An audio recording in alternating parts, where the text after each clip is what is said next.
ముఖ్యమంత్రి శ్రీ చంద్రబాబు నాయుడు గారి నాయకత్వంలోని కూటమి ప్రభుత్వం పర్యావరణాన్ని పరిరక్షించుకుంటూ అభివృద్ధిలో రాష్ట్రాన్ని అగ్రగామిగా నిలిపే దిశగా అడుగులు వేస్తోంది.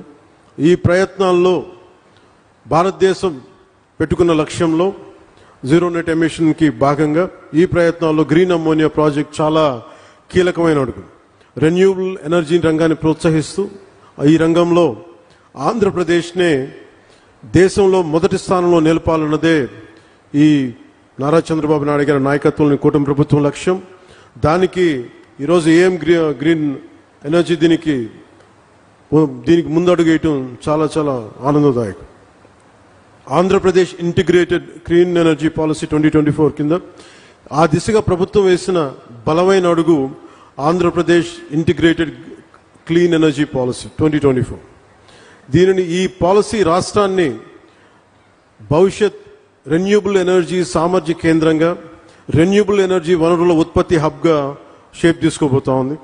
గ్రీన్ హైడ్రోజన్, గ్రీన్ అమ్మోనియా వంటి క్లీన్ ఎనర్జీ ఉత్పత్తికి అనుకూలమైన వాతావరణాన్ని కల్పించగలిగితే మనకి పెట్టి ఇన్వెస్టర్స్లో చాలా విశ్వాసం పెరుగుతుంది. క్లీన్ ఎనర్జీ పాలసీ ద్వారా ఇప్పటికే ఎన్డీఏ కూటమి ప్రభుత్వం విధానపరమైన స్పష్టత ఇచ్చింది. గ్రీన్ ఎనర్జీ ఉత్పాదనకి ఆంధ్రప్రదేశ్ గమ్యస్థానం కావాలి. అదే నారా చంద్రబాబు నాయుడు గారి నాయకత్వంలోని కూటమి ప్రభుత్వ విధానం. ఈ క్లీన్ ఎనర్జీ పాలసీని సద్వినియోగం చేసుకుంటూ ఈరోజు ఏఎం గ్రీన్ సంస్థ మన కాకినాడలో దేశంలోని మొట్టమొదటి 1 మిలియన్ మెట్రిక్ టన్నుల సామర్థ్యం గల గ్రీన్ అమోనియా తయారు కేంద్రాన్ని ఏర్పాటు చేసేందుకు ముందుకు వచ్చినందుకు మనస్ఫూర్తిగా మరోమారు వారికి శుభాకాంక్షలు తెలియజేసుకుంటూ దేశ కాలుష్య రహిత ఇంధన ప్రయాణంలో ఇది ఒక మైల్ స్టోన్గా మనం అభివర్ణించవచ్చు. మనకి ఈ ప్రాజెక్ట్ రెన్యూబుల్ ఎనర్జీ సాయంతో నీటిని ఎలక్ట్రాలిసిస్ చేయడం ద్వారా గ్రీన్ హైడ్రోజన్ ఉత్పత్తి చేస్తుంది. ఈ ప్రక్రియలో వాతావరణంలోని ఈ కార్బన్ ఎమిషన్స్ని పూర్తిగా క్లీన్ చేస్తుంది. పర్యావరణ పరిరక్షణ ఈ యజ్ఞంలో గ్రీన్ అమ్మోనియా ప్రాజెక్ట్ చాలా కీలకమైన అడుగు. ఏఎం గ్రీన్ సంస్థ ఏడాదికి 0.5 మిలియన్ మెట్రిక్ టన్నుల గ్రీన్ అమ్మోనియాను సరఫరా చేసేందుకు జర్మనీకి చెందిన ప్రముఖ ఇంధన సంస్థ యూనిపర్తో ఒప్పందం కుదుర్చుకుంది. తొలిసారి భారతదేశం నుంచి యూరోపియన్ దేశాలకు జరుగుతున్న క్లీన్ ఎనర్జీ ఎగుమతి ఒప్పందం. ఈ చారిత్రాత్మక ఒప్పందానికి ఆంధ్రప్రదేశ్ కేంద్ర బిందువుగా ఉండడం మనందరికీ చాలా చాలా గర్వకారణం. గ్రీన్ అమ్మోనియా ప్రాజెక్ట్ దేశ రాష్ట్ర సుస్థిర అభివృద్ధి సాధనలో ఒక బలమైన గేమ్ చేంజర్. వ్యవసాయం నుంచి రవాణా వరకు అన్ని రంగాల్లో సుస్థిర అభివృద్ధి సాధనకు ఇది చాలా ఉపయోగపడుతుంది. రవాణా, పారిశ్రామిక, జల రవాణా రంగాల్లో క్రూడ్ ఆయిల్ తాలూకు వినియోగాన్ని గణనీయంగా తగ్గిస్తుంది. ఎరువుల తయారీ, విద్యుత్ ఉత్పత్తి, పారిశ్రామిక రంగాల్లో కార్బన్ ఎమిషన్స్ని చాలా బలంగా తగ్గిస్తుంది.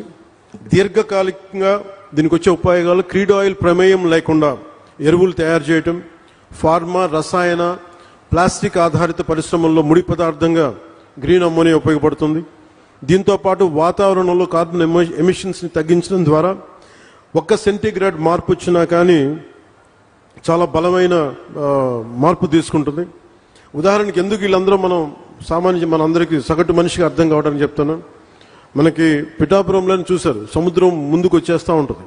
దీనికి 2-3 సెంటీగ్రేడ్స్ భూ ఉష్ణోగ్రత పెరగగానే సముద్రం అక్కడ ఐస్ కరిగి మనకి సముద్ర మట్టం పెరిగిపోతూ ఉంటే ఇలాంటివన్నీ తగ్గించడానికి ప్రపంచ దేశాలన్నీ కలిపి తీసుకున్న నిర్ణయం భూ ఉష్ణోగ్రత తగ్గించాలని.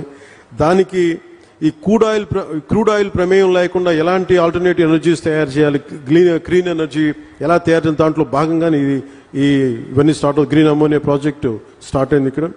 దీనివల్ల రాష్ట్రానికి ఎన్నో దీర్ఘకాలిక లాభాలు కలిగి ఉన్నాయి. విద్యుత్ రంగం సంక్షోభం నుంచి పెట్టుబడిదారుల విశ్వాసం దిశగా ఇది ముందుకెళ్తుంది. గత ప్రభుత్వం పాలనలో వచ్చినప్పుడు మీకు తెలుసు, 2 నెలల్లోనే పవర్ పర్చేస్ అగ్రిమెంట్స్ రద్దు చేసి పునఃసమీక్ష పేరుతో విద్యుత్ రంగాన్ని సంక్షోభంలోకి నెట్టేశారు. విదేశ పెట్టుబడిదారులని ఇబ్బందులు గురిచేసి కోర్టు కేసుల వల్ల చాలా ఫైన్స్ చెల్లించాల్సిన పరిస్థితి తెచ్చారు. అలాగే ఈ కియా కంపెనీ యాజమాన్య ప్రతినిధులను కూడా చాలా బహిరంగంగా బెదిరించారు. కానీ ఈ సందర్భంగా మేము గౌరవ నారా చంద్రబాబు నాయుడు గారి నాయకత్వంలో కూటమి ప్రభుత్వం పెట్టుబడిదారులని వేధించదు, అండగా నిలబడుతుంది. తద్వారా యువతకి ఉద్యోగాలు, ఉపాధి అవకాశాలు కల్పించే దిశగా రాష్ట్రాభివృద్ధిలో ప్రతి ఒక్కరూ భాగస్వాములుగా మారాలని కోరుకుంటూ సెలవు తీసుకున్నాను. జై హింద్ అండ్ జై భారత్.